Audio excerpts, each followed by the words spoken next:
السلام علیکم۔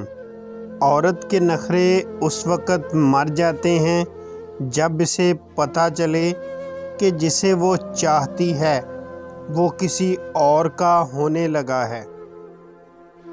باپ کی محبت پہاڑ سے بلند تر اور ماں کا پیار سمندر سے کہیں زیادہ گہرا ہوتا ہے۔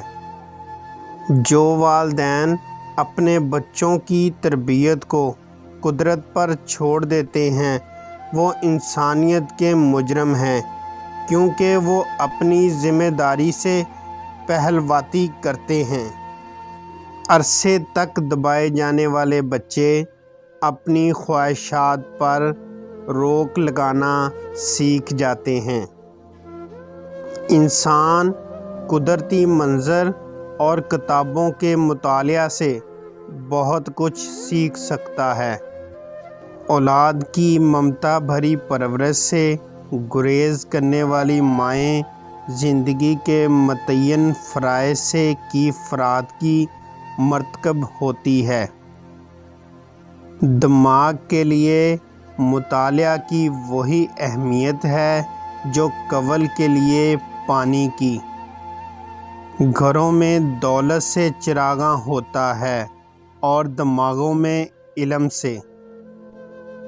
عقل و حکمت کے لیے ضروری ہے نظر نیچی رکھنا، سچ بولنا، عہد کو پورا کرنا، مہمان کی عزت کرنا، پڑوسی کی حمایت کرنا اور جس بات سے کوئی فائدہ نہیں اسے ترک کر دینا۔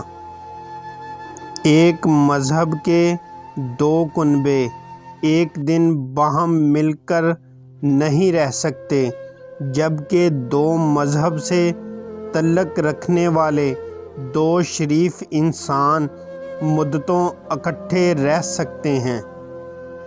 قابل رحم ہے وہ قوم جو بے شمار فرقوں اور برادریوں میں بٹ جائے اور ہر چھوٹے سے چھوٹا فرقہ اور برادری اپنے آپ کو ایک پوری قوم سمجھنے لگے۔ تحمل انسانی فطرت کی سب سے بڑی خوبی ہے۔ ہم سب خطا کے پتلے ہیں، اس لیے آئیں دوسرے شخص کی حمایت کو بھول جائیں۔ اگر عیاشی کو ابتدا میں نہ روکا جائے تو وہ آہستہ آہستہ ضرورت بن جاتی ہے۔ عورت کبھی بھی زندگی کے ہر لمحے میں بہادر نہیں رہ سکتی۔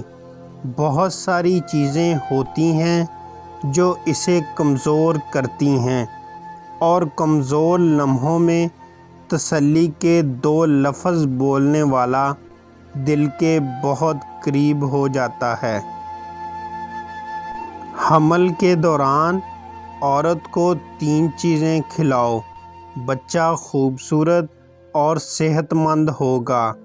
اول انار، دوم گاجر، سوم امرود۔